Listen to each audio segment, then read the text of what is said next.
Hello friends, this is Tina Malik. Welcome to stairs to success. Friends, आज का जो हमारा टॉपिक है वो बहुत ही इम्पॉर्टेंट, मोस्ट इम्पॉर्टेंट मार्क कर लेना, क्योंकि ऐसा कोई एग्ज़ाम नहीं है जिसमें इस टॉपिक से रिलेटेड क्वेश्चंस ना पूछे गए हो। चाहे कोई भी टीचिंग एग्ज़ाम हो, उस एग्ज़ाम में ये टॉपिक से रिलेटेड क्वेश्चंस आते ही हैं। तो चलो देख लेते हैं आज हम किस टॉपिक के बारे में पढ़ने वाले हैं। आज का जो हमारा टॉपिक है वो है Jean Piaget's theory of cognitive development. Jean पियाजे का जो कंसेप्ट है, थियोरी जो है, बहुत ही इम्पॉर्टेंट है, मोस्ट इम्पॉर्टेंट है। हर एक एग्ज़ाम में इससे रिलेटेड क्वेश्चंस पूछे जाते हैं। Okay friends, let's start.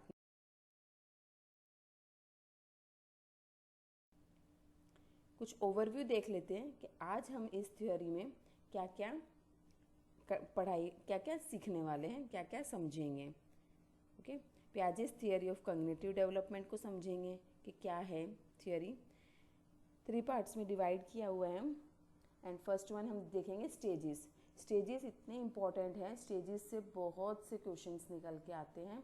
Examiner mostly stages से रिलेटेड ही क्वेश्चंस डालते हैं, अगर प्रीवियस ईयर के क्वेश्चंस देखे जाएं तो।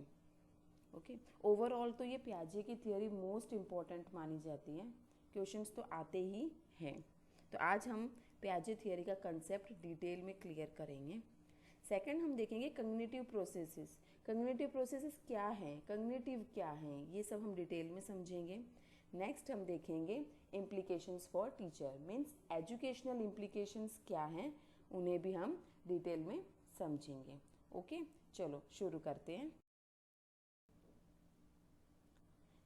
अब देखते हैं जीन पियाजे। जीन पियाजे के बारे में कुछ जान लेते हैं।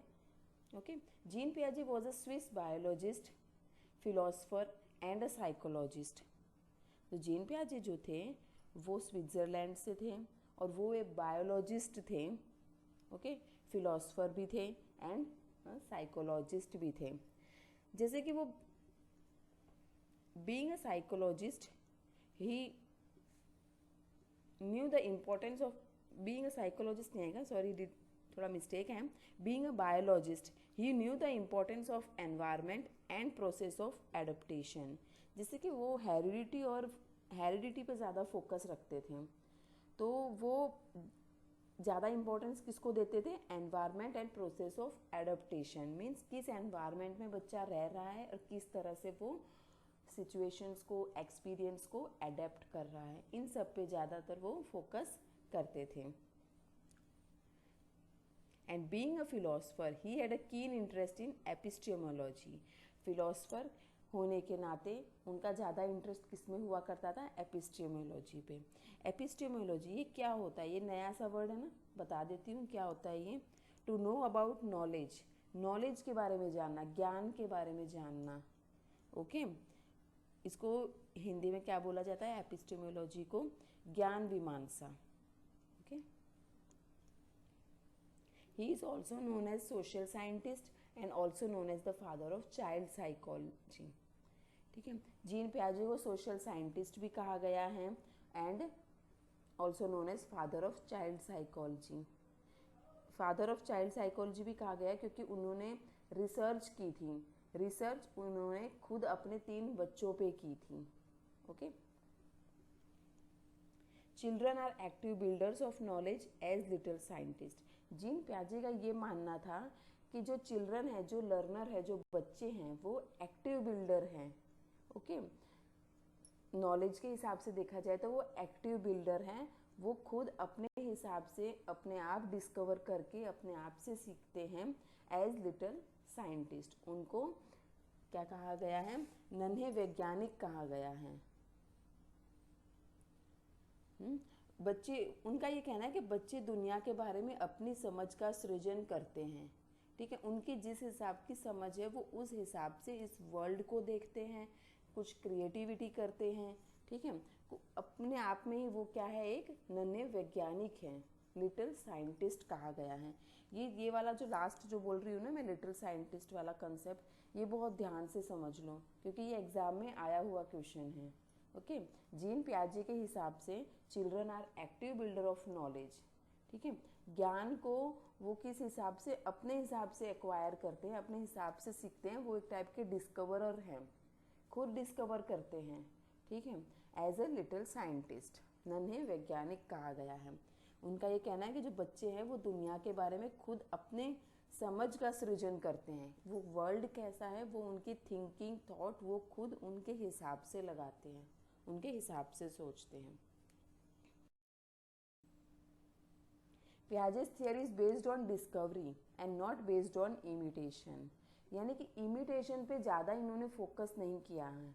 इनकी पियाजे की थियरी में इमिटेशन पे ज़्यादा फोकस नहीं है। उन्होंने कहा है कि पियाजे की थियरी किस पे है, डिस्कवरी पे बेस्ड है। बच्चा खुद डिस्कवर करेगा, खुद अपने हिसाब से कुछ क्रिएटिव करेगा, अपने जो सराउंडिंग्स को देख के, अपनी दुनिया को देख के वो अपने हिसाब से डिस्कवर करेगा। He is a radical constructivist. Jean पियाजे को रेडिकल कंस्ट्रक्टिविस्ट भी कहा गया है। अब रेडिकल कंस्ट्रक्टिविस्ट ये क्या है? रेडिकल को तो आप इसी यूँ समझ लो कि स्वयं कर पाना, खुद कंस्ट्रक्ट करो, खुद कंस्ट्रक्टिविस्ट करो, यानी कि जो खुद से कर पाए, सृजन करो, बनाओ, खुद से कंस्ट्रक्ट करो, क्रिएट करो। ओके, रेडिकल मीन्स स्वयं कर पाना, खुद से कर पाना। ओके, और ये जो थियरी है ना, ये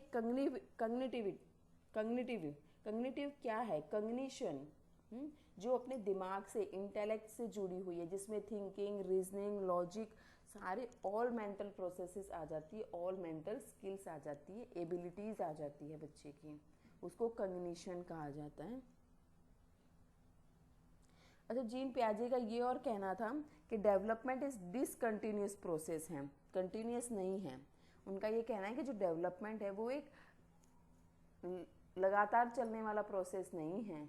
ओके, डिसकंटिन्यू मीन्स डेवलपमेंट तो किस भी एज में कैसे भी हो सकती है।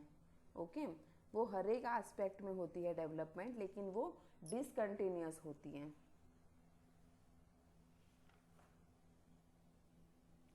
Now what is cognitive development? Cognitive development refers to the stages and processes involved in child's intellectual development.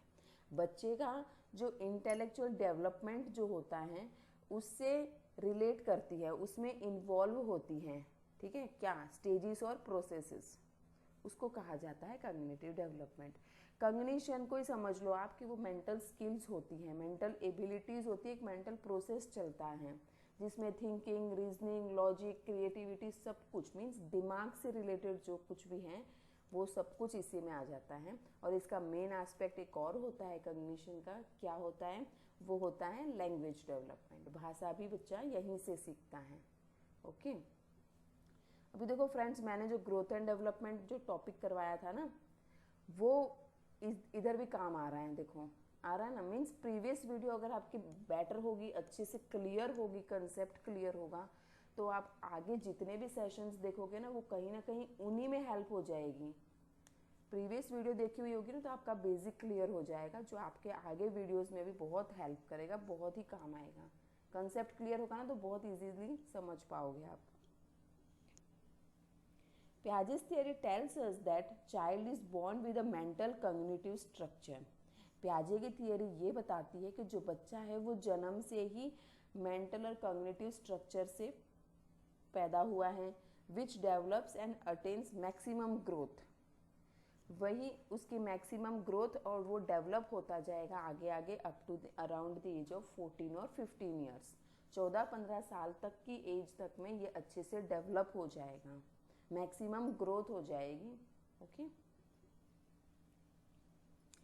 और पियाजे ऐसा कहते हैं कि intelligence is not stable according to age, intelligence power increases. जो इंटेलिजेंस, जो बुद्धि होती है वो स्टेबल नहीं होती है, एज के हिसाब से स्टेबल नहीं होती है, बुद्धि का पावर बढ़ता जाता है according to age. Okay okay, I hope कि आपको जीन पियाजे की जो भी मैंने इन्फॉर्मेशन दी है वो आपको समझ में आ गई होगी। ठीक है, ये थोड़ा एक बेसिक था कि हमें पता होना चाहिए, हम जीन पियाजे की थ्योरी पढ़ रहे हैं ना, तो हमें ये पता होना चाहिए, उनकी थोड़ी डिटेल पता होनी चाहिए, वो क्या सोचते हैं, उनकी क्या थिंकिंग थी, वो कैसे किस हिसाब से बच्चों को डील करते थे, किस हिसाब से उनके ऊपर रिसर्चेस करते थे, क्या कुछ था, वो सब समझना ज़रूरी था। ओके, अब हम स्टार्ट करते हैं स्टेजेस ऑफ कॉग्निटिव डेवलपमेंट। क्या कुछ स्टेजेस हैं कॉग्निटिव डेवलपमेंट की। ओके, जो स्टेजेस हैं वो 4 पार्ट्स में डिवाइडेड हैं। First stage is sensory motor stage, जो बर्थ से 2 इयर्स तक का टाइम पीरियड होता है। Second one is pre operational stage. First one sensory motor है, उनको कहा जाता है शैशवावस्था। Okay, second one is pre operational stage, जो होती है 2 से 7 साल की टाइम पीरियड होता है जिसका, एंड इसे कहा जाता है पूर्व संक्रियात्मक अवस्था। Third one is concrete operational, जिसका टाइम पीरियड है 7 to 11 ईयर्स। ओके, एंड इसे कहा जाता है मूर्त संक्रियात्मक अवस्था। And last one is formal operational, जिसका टाइम पीरियड वैसे तो 11 से अबव बताया जाता है, एंड इसको आप एडोलेसेंस टू एडल्टहुड का भी टाइम पीरियड बोल सकते हो, कह सकते हो। एंड इसे कहा जाता है औपचारिक संक्रियात्मक अवस्था। अब ये सब स्टेजेस को हम डिटेल में समझते हैं। ओके, फर्स्ट वन है sensory motor stage. Sensory motor stage में क्या होता है, शैशवावस्था में क्या कुछ प्रोग्रेस होती है, कैसे बच्चा डील करता है। ओके, सब समझने की कोशिश करते हैं। इसमें क्या होता है कि बच्चा जो है ना वो डिफ्रेंशिएट करने लग जाता है सेल्फ फ्रॉम ऑब्जेक्ट्स, खुद को ऑब्जेक्ट से डिफर कर लेगा, मतलब वो डिफ्रेंशिएट कर लेगा कि ये ऑब्जेक्ट है और ये मैं खुद हूँ। ठीक है, recognize self as agent of action, जो कुछ भी एक्शन हो रही है, जो कुछ भी प्रतिक्रिया हो रही है, उसका वो खुद को एक एजेंट यानी कि खुद को एक कर्ता बोल सकते हैं, जो एक्शन कर रहा है ऐसा समझता है। लर्निंग थ्रू सेंसेस, देखो ये जो टाइम पीरियड है ना, इसमें टीचर तो होगा नहीं बच्चों को सिखाने के लिए, बस जो बच्चा जो है वो कुछ इमिटेशन से सीखेगा एंड सेंसेस से सीखता है। टच करना, स्मेल करना, टेस्ट करना, ये जो सेंसेस होती है ना, सेंसेस ऑर्गन होते हैं, उससे सीखता है। जैसे साउंड से पता चलेगा उसको, टेस्ट से पता चलेगा, स्मेल सेंस ऑर्गन से इसको यूज़ में करता है, मोटर एक्टिविटीज़ यूज़ करता है, वो उससे सीखता है। ओके, जैसे मैंने अभी बताया, understand through objects, sound, taste, smell, sense organ. Okay, इन सब के हेल्प से नई नई चीज़ें सीखता है बच्चा। This stage is called schema. इस स्टेज को क्या कहा जाता है, स्कीमा। ओके, इस स्कीमा नाम को आप इसी तरह से समझने की कोशिश करो, स्कीमा को स्कीमा ही याद करो, यही समझो। Imitative behaviour means mother father को देखेगा, इमिटेट करने की कोशिश करेगा। ठीक है, ये इमिटेटिव बिहेवियर होता है। इसमें जो बच्चा बिल्कुल एकदम से परफेक्ट तो नहीं हो जाता, बस वो नकल कर करके सीखेगा, जो जैसा बोलेगा वैसे वो कोशिश करेगा बोलने की, जैसे एक्शन होगी वो एक्शन को रिपीट करेगा। ओके, इमिटेट करेगा। Senses are teacher. अब इसमें स्कूल वाले टीचर तो आ नहीं सकते क्योंकि एज बहुत ही कम है, 0 to 2 ईयर्स की एज है, तो इसमें तो बच्चा मैच्योर भी नहीं हुआ, स्कूल भी नहीं भेज सकते। तो इसमें क्या कौन टीचर होता है, पेरेंट्स होते हैं, जिनको देख के इमिटेट करके बच्चा सीखता है। And second one is senses. Senses teacher होते हैं इनके, सेंसेस से सीखेगा बच्चा। ओके, ऑब्जेक्ट परमानेंस, ये देखो ऑब्जेक्ट परमानेंस से रिलेटेड क्वेश्चंस आए हुए हैं। ओके, एंड जो स्टेजेस हम पढ़ रहे हैं ना, ये मोस्ट इम्पॉर्टेंट है, बहुत ही ध्यान से समझ लो कौन सी स्टेज में कौन सा एस्पेक्ट्स आता है। ओके, क्योंकि इस स्टेजेस में से ही मोस्टली क्वेश्चंस निकल के आते हैं। अगर प्रीवियस ईयर के क्वेश्चंस देखे जाए तो, क्वेश्चन पेपर देखे जाए तो स्टेजेस में से ही क्वेश्चंस पूछे गए हैं। एंड ये जो ऑब्जेक्ट परमानेंस है ना, इससे तो आया हुआ है क्वेश्चन। ऑब्जेक्ट परमानेंस क्या है, ऑब्जेक्ट परमानेंस मीन्स वस्तु स्थायी। ओके, अगर देखो बच्चे को क्या है कि चीज़ अगर आप दिखाओगे ना, अगर वो उसको दिख रही है मीन्स वो एग्जिस्ट कर रही है। ठीक है, अगर आप वही चीज़ बच्चे के आगे से हटा दोगे, कोई खिलौना हटा दोगे, तो बच्चे को कोई फर्क नहीं पड़ता क्यों? क्योंकि इसमें out of sight out of mind का कंसेप्ट चलता है।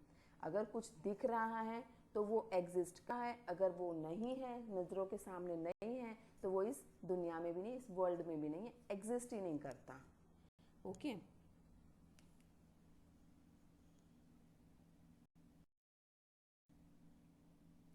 आगे देख लेते हैं। During the first 2 years of life the child performs activity mostly driven by sense organ and some motor activities. देखो अभी जैसे मैंने बताया ना कि स्टार्टिंग के जो 2 years होते हैं ना, बर्थ से 2 years में बच्चा कैसे एक्टिविटी परफॉर्म करता है, कैसे बताता है वो अपने सेंस ऑर्गन और कुछ मोटर एक्टिविटीज़ यानी कि हाथ पैर हिलाना, थोड़ा खड़े होने की कोशिश करना, कोई खिलौना लेना, कुछ ऐसे मोटर एक्टिविटीज़ चलती हैं, उससे ही सीखता है। नव रिफ्लेक्स एक्शन। रिफ्लेक्स एक्शन क्या है?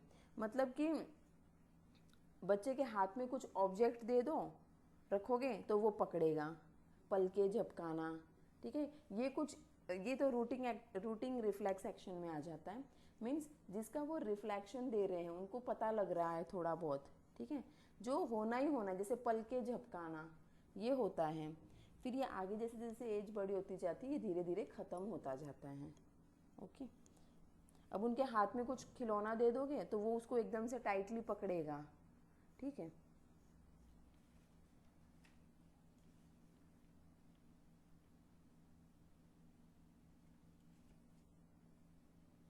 देखो आप पिक्चर के थ्रू इजीली समझ सकते हो। ये ऑब्जेक्ट परमानेंस का एग्जाम्पल है, out of sight out of mind वाला। जैसे बच्चों के आगे टेडी रख रखा है, वो उसको दिख रहा है, वो उसके साथ खेल रहा है, वो एग्जिस्ट है, उसको पता है कि मेरे सामने है तो मीन्स ये है, ठीक है। और जैसे बीच में कुछ लगा दिया, वो टेडी हट गया तो उसको कुछ फ़र्क नहीं पड़ रहा है, उसके लिए वो चीज़ एग्जिस्ट ही नहीं कर रही है, ठीक है। बच्चे के लिए वो चीज़ एग्जिस्ट ही नहीं कर रही, उसको पता ही नहीं है, उसकी आंखों के आगे नहीं है, मीन्स वो चीज़ भी नहीं है, कोई रिस्पॉन्स नहीं देगा, कोई एक्टिविटी नहीं करेगा, वो रोना कुछ नहीं। ओके ये ऑब्जेक्ट परमानेंस का है, out of sight out of mind. अगर आंखों के सामने से गया तो माइंड से भी गया, ठीक है। अब हम सेकेंड स्टेज देख लेते हैं, प्री ऑपरेशनल स्टेज। अब ये प्री ऑपरेशनल स्टेज क्या है? पूर्व संक्रियात्मक अवस्था। ओके इसमें अब बच्चा धीरे धीरे डेवलप हो रहा है, धीरे धीरे उसकी ग्रोथ हो रही है, इंटेलिजेंस पावर धीरे धीरे थोड़ी थोड़ी समझ आएगी उसमें। ओके प्री स्कूल एज बोल देते हैं इसको, प्री गैंग एज भी बोल देते हैं। प्री स्कूल एज मीन्स इस एज में बच्चा, जैसे प्ले स्कूल बोल सकते हो, किंडरगार्टन वगैरह, नर्सरी, LKG UKG, ये सब जो छोटी छोटी क्लास होती है ना फर्स्ट से पहले की, उसमें आ जाता है बच्चा। प्री गैंग एज मीन्स 4-5 दोस्तों में रहने की वो हो जाता है, 4-5 दोस्त बना लेता है, उनके साथ रहता है, खेलता है। ऑपरेशन, जैसे कि देखो ये प्री ऑपरेशनल लिखा हुआ है, तो ये ऑपरेशन वर्ड क्या है इसको भी समझ लेते हैं। ये एक मेंटल प्रोसेस है, मेंटल एक्टिविटी है। ओके मेंटल एक्टिविटी है एक, और इस एज को crucial stage for language development, क्योंकि इस स्टेज में है ना बच्चा कुछ लैंग्वेज सीख जाता है, थोड़ा बहुत अच्छे से ऐसे बोलना सीख जाता है। और ये वाली स्टेज बहुत इंपॉर्टेंट भी बताई हुई है। वैसे तो ये चारों स्टेज बहुत इंपॉर्टेंट है, आप ये चारों स्टेज अगर अच्छे से समझ गए ना तो आप ये पियाजे थियरी में कभी भी फेल नहीं होगे। आई मीन्स आप कैसा भी क्वेश्चन हो, मुश्किल से मुश्किल, आसान से आसान, इजीली टैकल कर पाओगे। Represents objects by images and words, ठीक है। मीन्स कोई भी ऑब्जेक्ट रख दो, उसको देख के, पिक्चर देख के उसके उनके बच्चों के माइंड में वो रिप्रेजेंट कर लेंगे, बता देंगे कैसा है क्या कुछ है, वर्ड से भी बता देंगे कि इसको ये बोलते हैं, इसको ये बोलते हैं। थिंकिंग स्टिल ईगोसेंट्रिक, उनकी जो थिंकिंग होती है ना वो ईगोसेंट्रिक है, मतलब खुद को सेंटर में रखेंगे, खुद को सेंटर में रखेंगे एंड बस और सब दुनिया उनके आसपास ही घूम रही है, खुद सेंटर में रहेंगे। उनकी थिंकिंग वैसी है, खुद से ही शुरू है, ठीक है, खुद ही मैं वाला कंसेप्ट आ जाएगा इसमें कि मैं हूँ, बस सेंटर में मैं हूँ। Understand world through language and images, यहाँ पर कुछ जैसे लैंग्वेज डेवलप होने लग जाती है ना थोड़ी बहुत, तो दुनिया को लैंग्वेज के थ्रू और इमेजेस के थ्रू पहचानने लग जाएंगे। जैसे उनको पिक्चर दिखाएंगे तो वो समझ जाएंगे कि ये चीज़ है, ये है। Okay. Learning through play and imitation. Play और इमिटेशन से लर्निंग होगी, खेल खेल में। और इमिटेशन तो हमने सेंसरी मोटर स्टेज में भी देखा था, वहीं से बच्चा थोड़ा थोड़ा इमिटेट करना शुरू कर देता है। तो यहाँ पर भी प्ले से एंड इमिटेशन से लर्निंग ज़्यादा होती है। नकल करके सीखेगा, खेल खेल में सीखेगा। Up to 4 years age treat non living things as living things. 4 साल की उम्र तक वो जो नॉन लिविंग थिंग्स है ना, उनको भी कैसे डील करते हैं जैसे लिविंग थिंग हैं। ओके। खेल रहे हैं, बेड लग गया थोड़ा सा, तो उनको चैन तब मिलेगा जब उस बेड की हम पिटाई करेंगे, ठीक है, ऐसे हल्का सा थप्पड़ लगाएंगे। क्या है, फिर उनको यूँ फील होता है कि देखो इसको चोट लगी।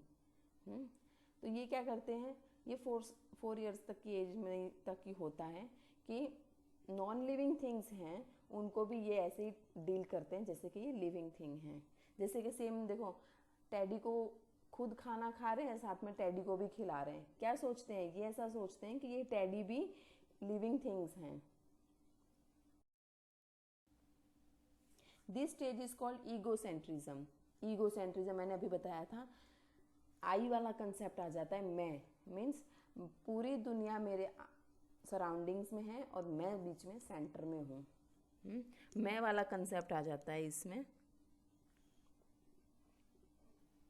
प्री लॉजिकल थिंकिंग लगाते हैं, मीन्स लॉजिक नहीं आता उनको, कैसे भी कुछ भी लगा देते। हल्का फुल्का लॉजिक आता है जैसे, लेकिन बिल्कुल लॉजिक उनकी थिंकिंग अभी बनी नहीं होती है। Logical thinking, exact logical thinking उनकी परफेक्ट हुई नहीं होती है, बस थोड़ा बहुत लगा लेते हैं।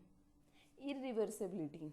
इरिवर्सिबिलिटी क्या होता है कि वो है ना, कुछ भी उनको सिखा दो ना, उसका बैकवर्ड नहीं कर सकते, रिवर्स नहीं कर सकते हैं। उनको ये तो बता देंगे हम कि पानी से बर्फ़ बनती है, वो समझ भी लेंगे, लेकिन उनको ये कंसेप्ट नहीं समझ में आएगा कि बर्फ़ का भी पानी बन सकता है। ठीक है, इतना उनमें अभी मैं वो नहीं हुआ है ना, लॉजिक नहीं आया है उनके अभी इतना। ठीक है, रिवर्स एक्शन नहीं कर पाते, वो समझ नहीं पाते हैं रिवर्स एक्शन वाला कंसेप्ट। एनिमिज्म, सजीववाद, जैसे अभी मैंने बताया था, नॉन लिविंग थिंग्स को लिविंग थिंग्स समझते हैं। ओके, उनको वैसे ही टैकल करते हैं जैसे कि ये लिविंग थिंग हो। नॉन लिविंग थिंग्स को भी लिविंग थिंग के हिसाब से टैकल करते हैं। टॉय एज है ये, खिलौने की आयु बोलते हैं जो। खेल खेल में ही सब कुछ सीखते हैं, खिलौनों के साथ ही ज़्यादातर रहते हैं, उन्हीं के साथ सीखते रहते हैं। सिंबॉलिक थॉट, कुछ पिक्चर देख लिया, उसको इजीली कैप्चर कर लेंगे। जितना वर्ड्स काम नहीं आते, जितना उनके आगे पिक्चर काम आती है। अगर उनको कुछ कंसेप्ट बताना है, कुछ समझाना है, तो पिक्चर दिखा दो, वो बहुत ही इजीली कैच कर लेते हैं। कॉज एंड इफेक्ट का रिलेशन आ जाता है यहाँ पर, कॉज एंड इफेक्ट का यहाँ पर सिचुएशन आ जाती है, जैसे कि कारण और प्रभाव वाला। ठीक है, जैसे कि उनको ये तो समझ में आ जाएगा कि कपड़े धूप में सुखाए जाते हैं, ठीक है, धूप में सूखते हैं, ये तो उनको पता होता है, लेकिन कैसे और क्यों वो रीजनिंग नहीं कर पाते।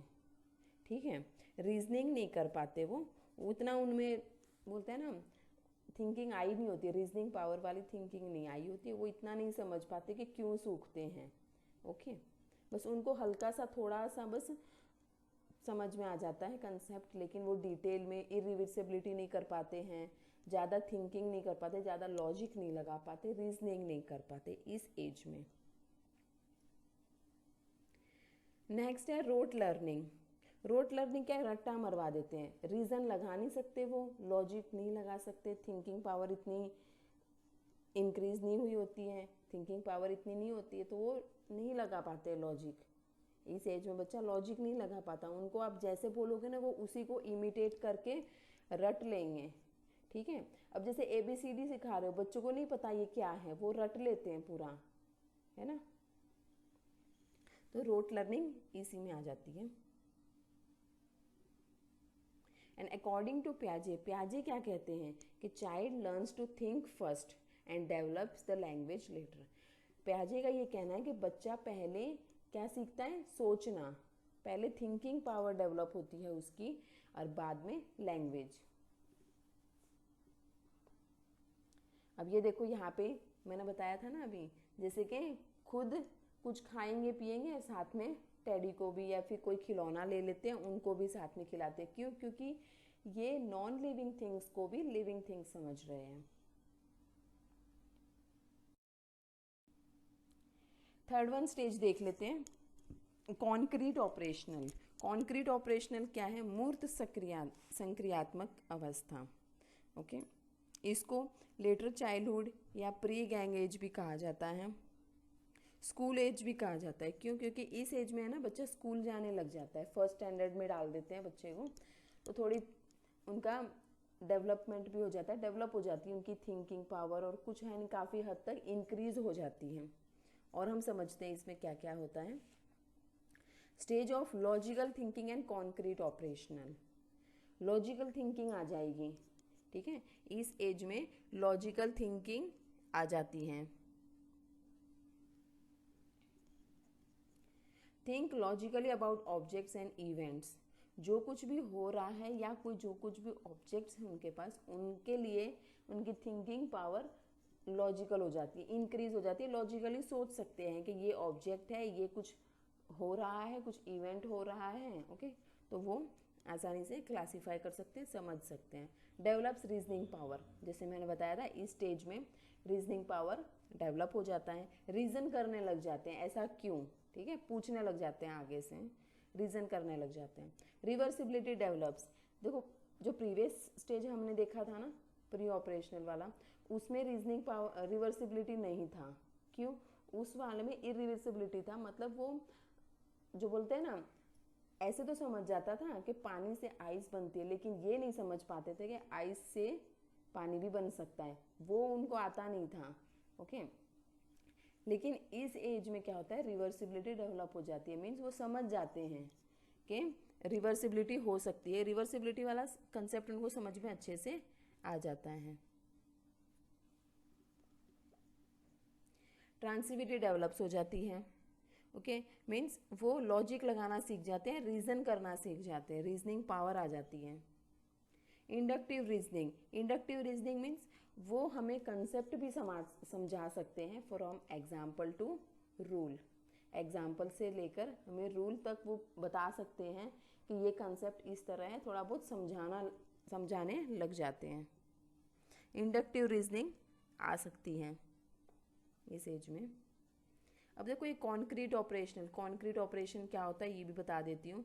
इसमें देखो seriation, classification, reversibility, conservation, decentering, transitivity, ये सारे एस्पेक्ट्स इसमें आ जाते हैं। इसे हम अभी आगे समझेंगे क्या कुछ है ये, ओके।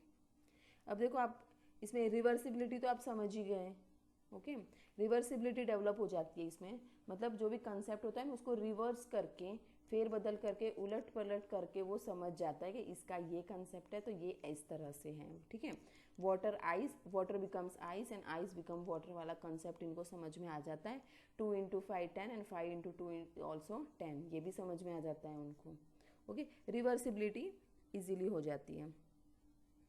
डिसेंटरिंग, डिसेंटरिंग मीन्स वो जो सेंटर वाला सब था ना, इकोसेंट्रिज्म वाला था, उससे थोड़ा बाहर निकल के आ जाते हैं, आई वाले कंसेप्ट से बाहर आ जाते हैं, ओके।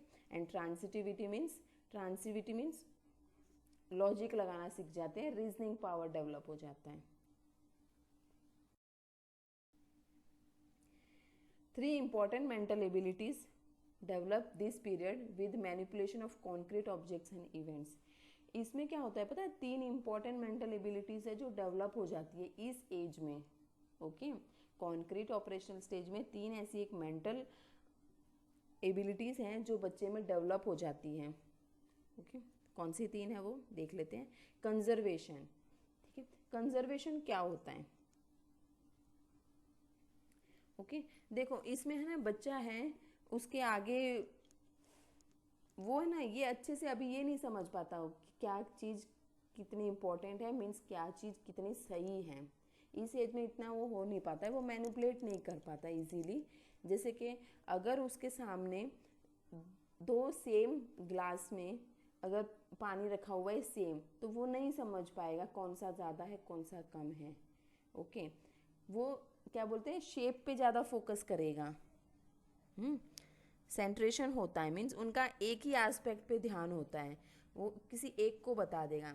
सेकंड पिक्चर में आप देख लो, अगर सेम वो ग्लास वाला पानी किसी लंबे से, देखो दे रखा है ना, एक बॉटल में या किसी में डाल दोगे तो वो सिर्फ बॉटल को बताएगा, क्यों, क्योंकि वो बड़ी दिख रही है, तो वो बोलेगा इसमें ज़्यादा है, कितना कंजर्व हो रहा है वो बता देगा। ओके, देखा लास्ट वीडियो में, लास्ट पिक्चर में दिख रहा है ना, सेम क्वांटिटी है, सेम ही क्वांटिटी है, लेकिन वो अच्छे से सिर्फ एक ही एस्पेक्ट को देखेगा। ठीक है,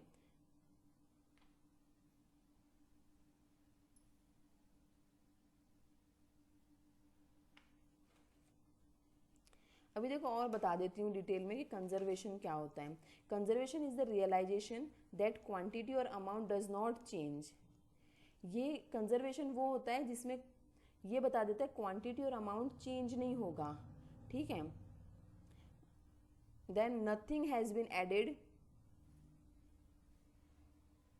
टू और taken away from an object collection of the object, मतलब कुछ भी चीज़ उनने ऐड भी नहीं करी है, कुछ निकाला भी नहीं है, मतलब उनकी क्वांटिटी और अमाउंट तो सेम है कंजर्वेशन में, फिर भी वो उन दोनों में से एक को चूज करता है। ठीक है, जो एक पे ही उनका कॉन्सेंट्रेशन रहता है, एक पे ही, एक ही एस्पेक्ट वो देख पाते हैं इसमें। ओके, आई होप कि आपको समझ में आ रहा होगा। नाउ सेकेंड वन देख लेते हैं क्या है। क्लासिफिकेशन, क्लासिफिकेशन वर्गीकरण करना, इसको तो आप इजीली समझ सकते हो। अब ये जो कंजर्वेशन था ना, इसको हिंदी में क्या बोलते हैं बता देती हूँ, संरक्षण होता है ये। ठीक है, संरक्षण बोलते हैं कंजर्वेशन को। एंड सेकंड है जो क्लासिफिकेशन, उसको बोलते हैं वर्गीकरण। क्या होता है classification? Is to group objects according to their similarities and differences, मतलब उनको डिवाइड कर देंगे, सेपरेट कर देते हैं, क्लासिफाई कर देंगे, अलग अलग कर सकते हैं उनके डिफरेंसेस और सिमिलैरिटीज़ के हिसाब से। अगर आपने बहुत से ऑब्जेक्ट्स एक साथ रखे हुए हैं और उसमें आप अगर बोल दोगे कि इसमें रेड कलर की बॉल अलग निकालो और वाइट येलो अलग निकालो, तो वो निकाल सकते हैं, इजीली निकाल सकते हैं। जो रेड रेड दिखेगी वो एक साइड कर देंगे एंड जो येलो येलो दिखेगी वो एक साइड कर देंगे। ओके, इजीली क्लासिफाई कर देंगे। जैसे कि like shape, size, colour, weight हो सकता है, मटेरियल्स जो भी रखोगे आगे वो सब हो सकता है। Okay, a child in pre operation stage is not capable of classifying objects and cannot compare more than two objects at a time। जो प्री ऑपरेशनल स्टेज था ना इससे पहले वाला, उसमें बच्चा क्लासीफाई नहीं कर पाता था ऑब्जेक्ट को और कंपेयर भी नहीं कर पाता था मोर देन टू। अगर दो से ज़्यादा कोई ऑब्जेक्ट दे रखा है ना उसको, तो वो कंपेयर नहीं कर पाता था किसमें, जो सेकंड वन स्टेज थी ना प्री ऑपरेशनल स्टेज उसमें। बट इस स्टेज में, ये वाली जो स्टेज है कॉन्क्रीट ऑपरेशनल स्टेज में, जो मूर्त चीज़ें हैं मीन्स जिसको वो देख सकते हैं, छू सकते हैं, ठीक है, जो उनके सामने हैं, उसको वो इजीली क्लासीफाई कर सकते हैं और दो से ज़्यादा ऑब्जेक्ट भी एट अ टाइम वो क्लासीफाई कर देते हैं। नाउ लास्ट एक और देख लेते हैं, सीरिएशन। सीरिएशन क्या है? सीरिएशन मीन्स नाम से ही पता चल रहा है series wise. Okay, is the ability to arrange similar objects in a definite order, sequence में चला देंगे। ठीक है, ऑर्डर वाइज रख लेंगे, डेफिनेट ऑर्डर वाइज उनको रख लेंगे, जैसे कि इंक्रीजिंग और डिक्रीजिंग ऑर्डर में रखा जा सकता है, छोटे से छोटा, छोटे से शुरू करके बड़े तक, या फिर बड़े से छोटे तक। ओके,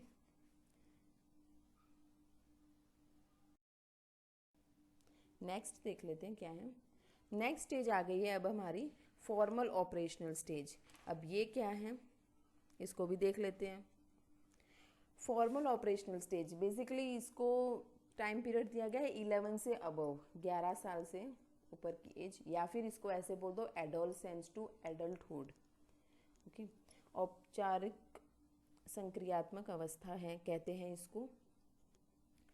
अब इसमें है ना, इस स्टेज में चाइल्ड फुल्ली डेवलप है, फुल्ली मैच्योर हो गया है, सब टाइप की समझ आ गई है उसको।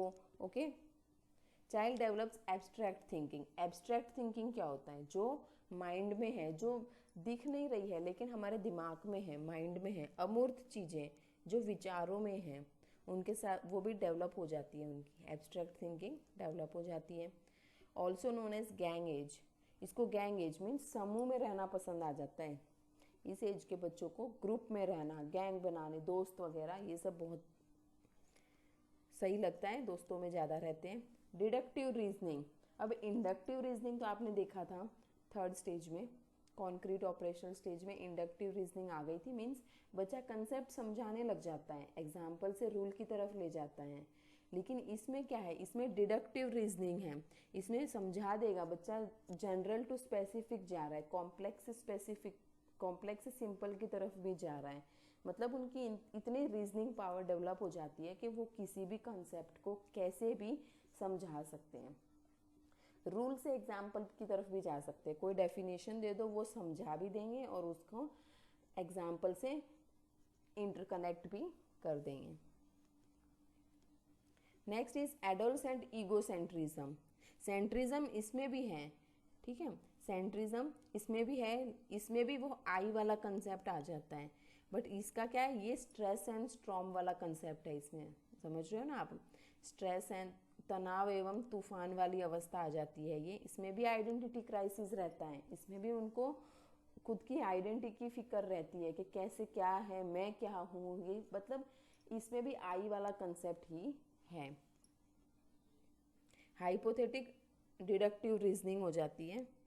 मीन्स हाइपोथेटिक मीन्स क्या होता है, जैसे कि ना जो साइंटिस्ट वगैरह मैथमेटिशियन होते हैं उनकी तरह उनकी थिंकिंग रीजनिंग कर सकते हैं वो, ठीक है, लॉजिक लगाना, फॉर्मूलाज लगाना, ये इस तरह है, ये इस तरह है, ये कैसे आया, प्रूफ कर दो, सारा प्रूवन एस्पेक्ट्स आ जाते हैं इसमें, जो साइंटिस्ट और मैथमेटिशियंस करते हैं उस टाइप की रीजनिंग इनमें आने लग जाती है। Age of divergent, convergent and creative thinking.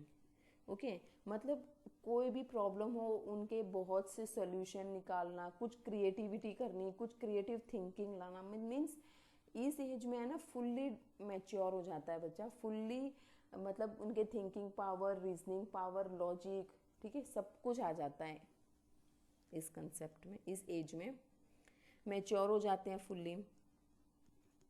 Okay, it is formal because the subject matter with which children can now deal are mostly imaginary or hypothetical, abstract, free from concrete object and events. मतलब क्या, ये जो formal stage जो बोली है ना, formal operational stage, इसमें क्या होता है कि जो इसको फॉर्मल इसीलिए कहा गया है क्योंकि इसमें जो सब्जेक्ट है ना जिससे बच्चा डील कर रहा है वो कैसा होता है, इमेजिनरी, उसके विचारों में होता है, ठीक है, हाइपोथेटिकल होता है, abstract free, okay, abstract free होता है वो, abstract free from concrete objects and events. जो कॉन्क्रीट ऑब्जेक्ट्स हैं और जो कुछ भी इवेंट्स वगैरह होते हैं उन सबसे फ्री है, मीन्स उनकी एब्स्ट्रैक्ट थिंकिंग आ जाती है। ये देखो यहाँ दिखा रखा है ना पिक्चर में, मीन्स सब कुछ आ गया, एनालाइज कर लेते हैं, प्रॉब्लम सॉल्व कर लेते हैं, प्लानिंग्स वगैरह हो जाती है, इवेल्युएट कर लेते हैं, थिंकिंग आ जाती है, रीजनिंग आ जाती है, ओके, क्रिटिकल थिंकिंग पावर वगैरह सब कुछ आ जाता है, क्रिटिकल लैंग्वेज डेवलपमेंट, हर कुछ भी, मीन्स हर एक एस्पेक्ट में ये पूरी तरह से फुल्ली परफेक्ट हो जाते हैं इस एज में। ओके, अब चलो मैं ये बता देती हूँ, कॉग्निटिव प्रोसेसेस बता देती हूँ कि स्कीमा क्या है। ओके, ये बोलते हैं ना माइनर सा टॉपिक है, मे बी एग्जाम में कुछ इससे रिलेटेड क्वेश्चंस आ जाएं। ये पियाजे थियरी ही अपने आप में बहुत इंपॉर्टेंट है, तो इसका तो एक भी एस्पेक्ट, एक भी माइनर भी टॉपिक मैं नहीं छोड़ूंगी, each and every concept clear करेंगे। Now what is schema? Schema क्या है? स्कीमा बोलते हैं mental models to represent the world, ठीक है, मेंटल स्ट्रक्चर बोल दो जिसे दुनिया की समझ आ जाती है, पॉकेट्स ऑफ इंफॉर्मेशन भी बोल सकते हैं इसको, रूम्स ऑफ इंफॉर्मेशन भी बोल सकते हैं कि हमारे दिमाग में इतना कुछ, हमारे माइंड में इतनी सारी इंफॉर्मेशन है, कितना कुछ भी भर लो, ठीक है, पॉकेट्स ऑफ इंफॉर्मेशन बोल देते हैं, सारी जानकारी है उसमें। The representation in the mind of a set of perception, ideas and actions which go together. हमारे माइंड में एक परसेप्शन मीन्स एक थिंकिंग का सेट है, कुछ आइडियाज है, कुछ एक्शंस है, जो ये सब साथ मिलकर चलते हैं।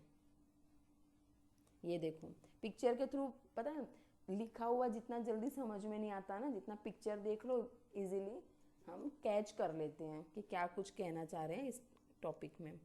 ओके, ये हमारा माइंड है, माइंड में हमारे स्कीमा में हमारे देखो इतना कुछ है भर रखा है। ओके, सारी जानकारी सब कुछ। अब देख लेते हैं एडप्टेशन। ओके, एडप्टेशन, इससे भी क्वेश्चंस आ जाते हैं, तो ये वाला कंसेप्ट आप समझ लीजिए डिटेल में। एडप्टेशन क्या है, मीन्स एडेप्ट करना। ओके, नाम से ही समझ रहे हो, एडेप्ट करना, ग्रहण करना, एडजस्ट विद एनवायरमेंट। जो हम एनवायरमेंट से लेते हैं, एनवायरमेंट में एडजस्ट करते हैं, उसको बोला जाता है एडप्टेशन। इसके 2 पार्ट्स हैं, एसिमिलेशन एंड सेकंड है अकोमोडेशन। एसिमिलेशन को बोलते हैं आत्मसात एंड अकोमोडेशन को बोलते हैं समायोजन। ओके, अब ये क्या है देख लेते हैं। एसिमिलेशन क्या होता है, person takes material into mind from environment. मतलब एनवायरमेंट से इंसान कुछ लेता है, मटेरियल लेता है इनटू माइंड। ओके, फिर अपने दिमाग में बिठाता है, कुछ देखता है, कुछ एक्सपीरियंस करता है और वो फिर दिमाग में बिठा लेता है। न्यू इन्फॉर्मेशन को ऐड करना। ओके, सिंपल भाषा में बोलूँ, assimilation means to add new information. Okay, is the broadening of an existing schema to include new information. हमारे स्कीमा को ब्रॉड करता है, बड़ा करता है, मीन्स उसमें नई इन्फॉर्मेशन डाल दी। एग्जाम्पल दे देती हूँ, अगर बच्चे ने कहीं जा रहा है, पार्क में जा रहा है, उसने बर्ड देख लिया। ओके, फर्स्ट टाइम देखा है बर्ड, पिक्चर देख लिया, उसने अपने स्कीमा में फिट कर लिया, ऐड कर लिया कि हाँ ये पिक्चर है, मीन्स ये बर्ड होता है, इसको बर्ड कहते हैं। ओके, सेकेंड है अकोमोडेशन, मीन्स समायोजन। समायोजन मीन्स समाना, ऐड, जो हमने ऐड किया था ना, एसिमिलेट किया था, उसको हम क्या करेंगे, उसमें कुछ और इन्फॉर्मेशन डाल के, कुछ उसको मॉडिफाई करके और उसको फिट कर लेना हमारे स्कीमा में। ठीक है, is the modification of schema as new information. हमारे जो स्कीमा में इतनी सारी इन्फॉर्मेशन भरी पड़ी है ना, उसमें कुछ मॉडिफाई करना, कुछ चेंज करना। Okay, assimilation and accommodation go together, दोनों साथ साथ चलते हैं। एसिमिलेशन और अकोमोडेशन क्या है, दोनों साथ साथ चलते हैं। And you can not have one without the other. अगर दोनों में से एक भी मिसिंग है ना, तो कंसेप्ट मतलब समझ नहीं आएगा, प्रोसेस आगे नहीं चलेगी। मतलब दोनों ही इम्पॉर्टेंट है, एसिमिलेशन एंड अकोमोडेशन। ओके, अब एसिमिलेशन में क्या था, बच्चा पार्क में गया, उसने बर्ड देखा तो उसको समझ में आ गया कि बर्ड है।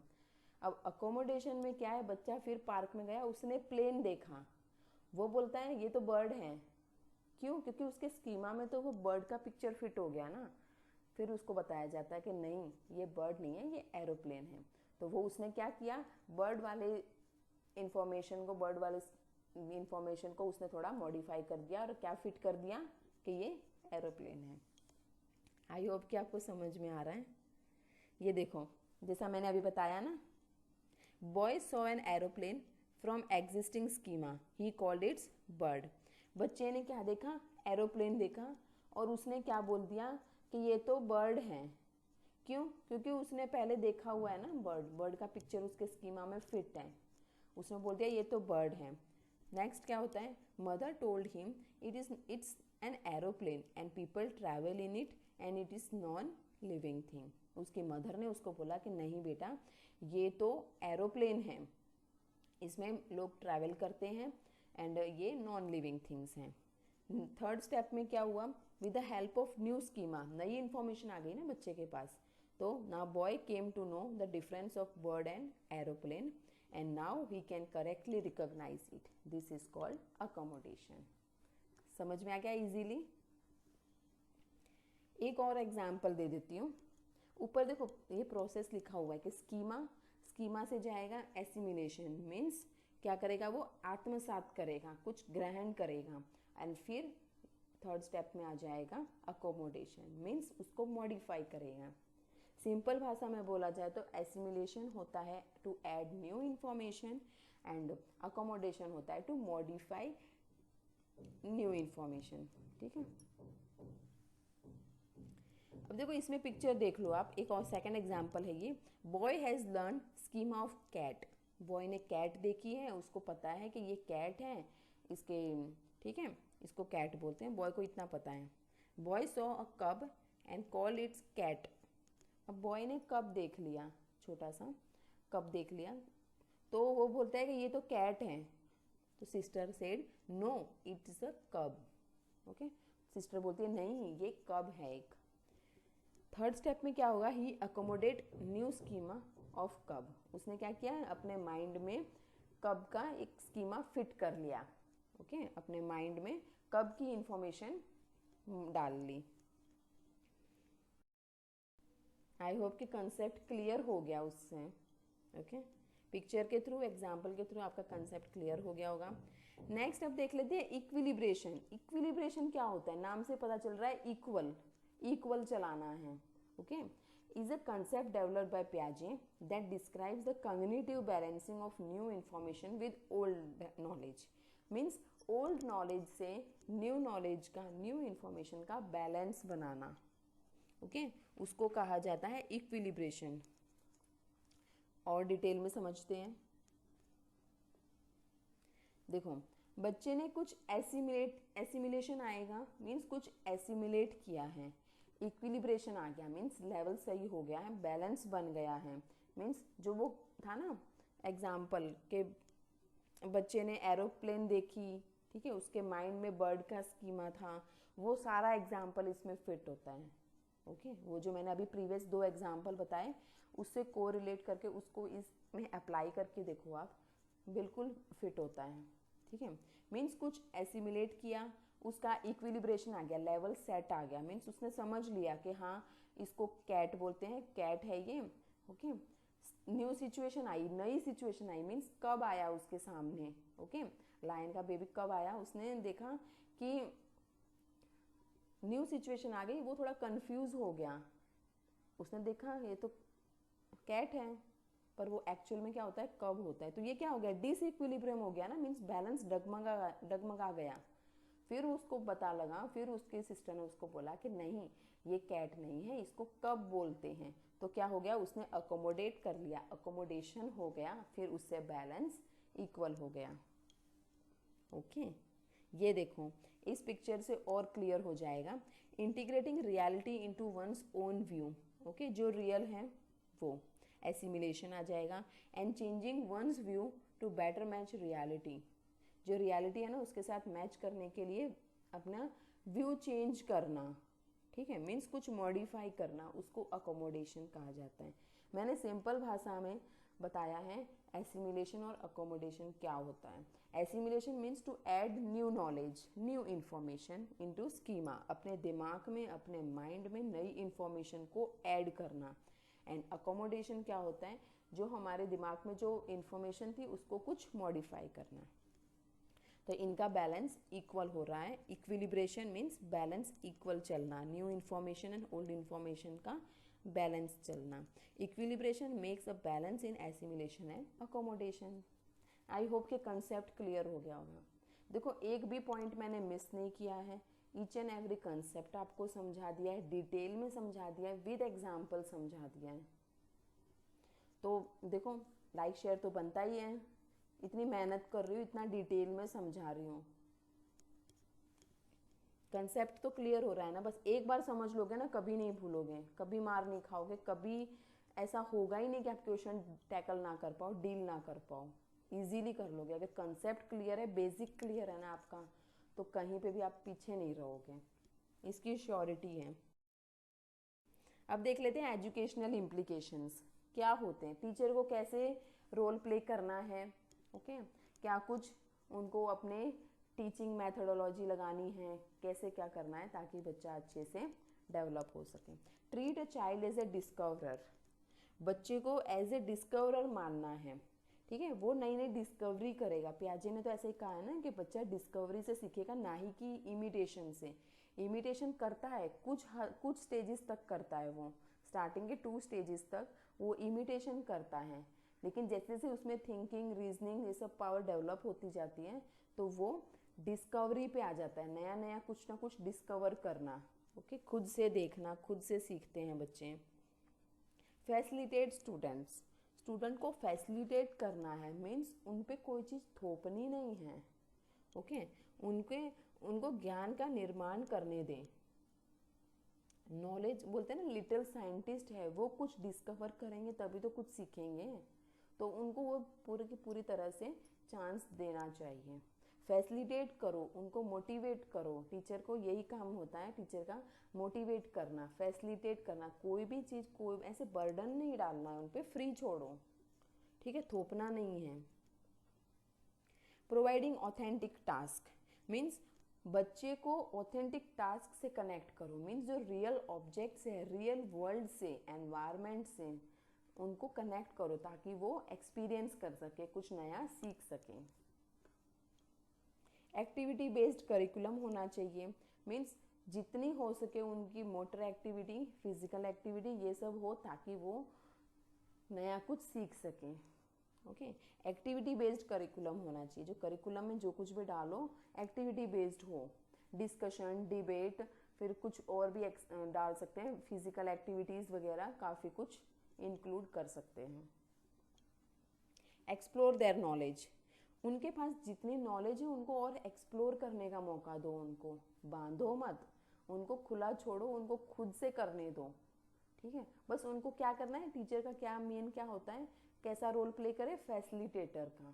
ओके, फैसिलिटेट करना है, उन पे किसी भी चीज़ का दबाव ना डालें, थोपना नहीं है, उनको फ्री छोड़ो, उनको ज्ञान का निर्माण खुद करने दो, उनको डिस्कवरी करने दो, कुछ क्रिएटिविटी करने दो उनको।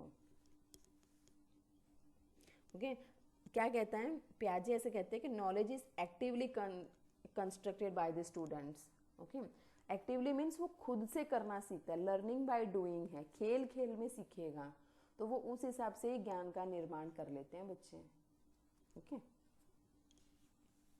And while providing learning experiences, maturation level of the children have to be recognised, maturation level का ध्यान रखना है, मीन्स ऐसा नहीं है कि टीचर मैच्योर हुआ नहीं है बच्चा और टीचर उसको हाई लेवल की स्टडी प्रोवाइड कर रहे हैं, हाई लेवल का स्टडी मटेरियल दे रहे हैं, नहीं, उनके एज के अकॉर्डिंग, उनके इंटेलिजेंस पावर के अकॉर्डिंग, उनके मैच्योरिटी लेवल के हिसाब से उनको करिकुलम दें, सिलेबस दें, ताकि वो इजीली कैच कर सके, सीख सके, समझ सकें। Encouraging self analysis and self assessment, उनको इस तरह से एनकरेज करो कि वो खुद को सेल्फ एनालाइज कर सकते, कहाँ गलती कर रहे हैं, कितना इम्प्रूवमेंट कर रहे हैं, वो सब कुछ वो खुद से समझ सकें। ओके, जितना भी उनका लर्निंग प्रोग्रेस हो रहा है ना, उसमें उनको एनकरेज करो, टीचर का यही रोल होता है कि एनकरेज करना, मोटिवेट करना, फैसिलिटेट करना, गाइडेंस प्रोवाइड करना। Okay, arrows the curiosity of the child, child में जिज्ञासा पैदा करना, मीन्स उनको मोटिवेट करो ताकि उनको कोई भी काम हो, कुछ भी हो, उसके लिए उनमें क्यूरियोसिटी आ जाए, ठीक है, उनमें जिज्ञासा हो कि नहीं मुझे ये काम करना है, तो उनको इस हिसाब से फैसिलिटेट करो, उस हिसाब से मोटिवेट करो, टीचर का यही रोल। ओके, आई होप कि आज का सेशन आपको पसंद आया होगा। प्याजे की थियोरी जो बहुत ही इम्पॉर्टेंट है उसको मैंने इतना इजी बना दिया है एग्जाम्पल के थ्रू, एंड आई थिंक एक भी कंसेप्ट तो मैंने अभी तक छोड़ा नहीं है। एंड आप अगर आपका कुछ मिस हो गया है, स्पीड तेज रही हो, कुछ भी हो, तो आप वापस से यही सेशन देख सकते हैं दोबारा से। And I hope you like the video. अगर पसंद आई तो लाइक, शेयर, सब्सक्राइब कर दीजिए। अगर फर्स्ट टाइम इस चैनल पे आए हैं तो सब्सक्राइब तो ज़रूर करें, बेल आइकन प्रेस करें ताकि नोटिफिकेशन मिलता रहे। एंड कुछ भी क्वेरी है, कुछ भी डाउट है आपका, तो आप कमेंट सेक्शन में पूछ सकते हैं। फ्रेंड्स के साथ शेयर करो, ठीक है। एग्ज़ाम कब होंगे, क्या होगा पता नहीं, लेकिन तैयारी तो करते रहो, एट ए टाइम तैयारी नहीं होगी, समझ रहे हो, एट ए टाइम तैयारी नहीं होगी। तो बस वही है ना, लिंक बनाए रखो पढ़ाई का, पढ़ाई अगर बीच में मिस हो गई, छूट गई, तो लिंक टूट जाएगा, फिर उसको बोलते हैं ना कनेक्ट होने में बहुत टाइम लग जाएगा। तो हमें दिन का मान लो कि कुछ घंटे निकालो स्टडी के लिए। Okay, thanks for watching, like, share, subscribe ज़रूर कर दीजिए। मिलते हैं नेक्स्ट वीडियो में। ओके,